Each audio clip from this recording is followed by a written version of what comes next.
கிறிஸ்துவுக்குள் பிரியமான சகோதர சகோதரிகளே, இந்த மலை பிரசங்கத்தில் இயேசு கிறிஸ்து மத்திய 5ஆம் அதிகாரத்தில் என்ன சொல்கிறாரு அப்படின்றது சில வசனத்தை படிப்போம்.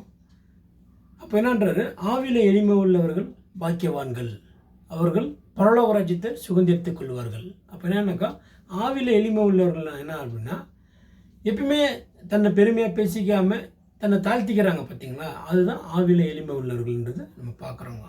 அப்புறம் படிமா, துயரப்படுகிறவர்கள் பாக்கியவான்கள், அவர்கள் ஆறுதலை அடைவார்கள். சாந்தம் அதை என்ன சொல்கிறேன், துயரப்படுகிறவர்கள் பாக்கியவான்கள், அவர்கள் ஆறுதல் அடைவார்கள். அப்படின்னாக்கா, மற்றவங்களுக்காக நம்ம என்ன பண்ணுறோம், துக்கிட்டு கண்ணீர் விடுறோம் பார்த்தீங்களா, அதுதான் துயரப்படுறதுன்றது. அப்புறம் சாந்தம் உள்ளவர்கள் பாக்கியவான்கள், அவர்கள் பூமியை சுதந்திரித்து. அதை என்ன சொல்கிறார், சாந்த குணம் உள்ளவர்கள் பாக்கியவான்கள். அப்போ இதெல்லாம் செப்பரேட் ஒரு ஆள் இல்லை, எல்லா கேரக்டரும் ஒரே மனுஷனுக்குள்ளே வரும், அந்த மாதிரி சொல்கிறாருங்க.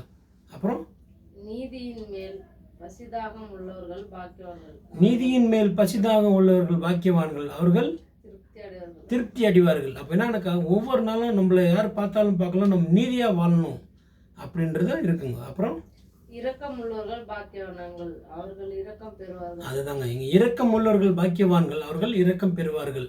நம்ம இதயத்திலேருந்து நம்ம இந்த இரக்கத்தை மற்றவங்களுக்கு காமிச்சாக்கா, தேவன் அவருடைய இரக்கத்தை நம்மள்ட்ட காட்டுவாருங்க. அப்புறம் இதயத்தில் சுத்தம் உள்ளவர்கள் பாக்கியவான்கள், அவர்கள் தேவனை தரிசிப்பார்கள். அதாங்க என்ன சொல்றாரு, இதயத்தில் சுத்தம் உள்ளவர்கள் பாக்கியவான்கள், அவர் தேவனை தரிசிப்பார்கள்.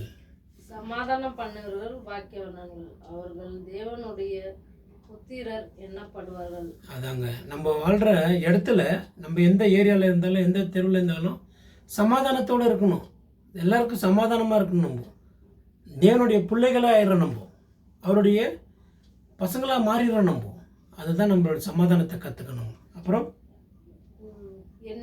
நீதி நிமித்தம் துன்பப்படுவர்கள் பாக்கியவான்கள், பரலோக ராஜ்யம் அவர்களுடையது. அதாங்க, நீதி நிமித்தம் துன்பப்படுறணும். ஒரு தப்பு நடக்குதுன்னா அந்த இடத்துல என்ன பண்ணுங்க, ஐயோ இது தப்பு நடக்குதுன்னு சொல்லிட்டு நீதியாக நியாயமாக இருக்கணுங்க, புரியுதுங்களா?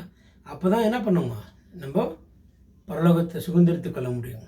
அப்புறமா என் நிமித்தம் உங்களை நிந்தித்து துன்படுத்தி பலவித தீமையான மொழிகளையும் உங்கள் பேரில் பொய்யை சொல்லுவார்கள், ஆனால் பாக்கியவான்களாக இருப்பீர்கள். அதான் என்ன சொல்றாரு, நம்ம உண்மையாக இருந்தாக்கா நம்ம மேலே 1008 பழிகள் சொல்லுவாங்க, அதனால் நம்ம கடைசி வரைக்கும் முடிவு போகிற வரைக்கும் நினைச்சு உண்மையாக இருந்தாக்கா நம்ம பாக்கியவான மாறிடுறோங்க. அப்புறம் சந்தோஷப்பட்டு களி கூறுங்கள், பரலோகத்தில் உங்கள் பலன் மிகுதியாக இருக்கும். உங்களுக்கு முன்னிருந்து தீர்க்கதரிசிகளையும் அப்படியே துன்படுத்தினார். அதாங்க, என்ன மாதிரி துன்பம் வந்தாலும் சந்தோஷப்படுங்க, சந்தோஷப்பட்டு களி கூறுங்கள்ன்றாருங்க. அப்போது தேவன் நம்மளை ஆசீர்வதிப்பாருங்க. அப்போ இந்த மலை பிரசங்கத்தில் இன்றைக்கி நம்ம ஒரு 12 வசனம் படிச்சிருக்கிறோம். அந்த 12 வசனத்தில் தேவன் நம்மோடு என்ன பேசியிருக்கிறாரு, புரியுதுங்களா? இந்த வார்த்தைகளை கேட்குற உங்களுக்கு என்ன தேவன் பேசியிருக்கிறார், உங்களுடைய இதயம் எப்படியாப்பட்டதாக இருக்குது, இன்னும் இந்த பொல்லாத சிந்தனைகள், கோபங்கள், பழி சொல்லுக்கள் நீங்கள் ஆளாய் போய் கொண்டிருக்கிறீங்களா, இல்லை தேவனுடைய மக்களாக நீங்கள் மாறிக்கொண்டிருக்கிறீங்களான்றது தேவன் நம்ம பார்த்து கேட்குறாருங்க. இன்றைக்கி நம்ம சீர்படுத்திக்கின்னு அவருடைய வார்த்தைகளுக்கு செவி கொடுத்து நடப்போம். கர்த்தர் தாமே ஒவ்வொரு ஆசீர்வதிப்பார்கள். ஆமென்.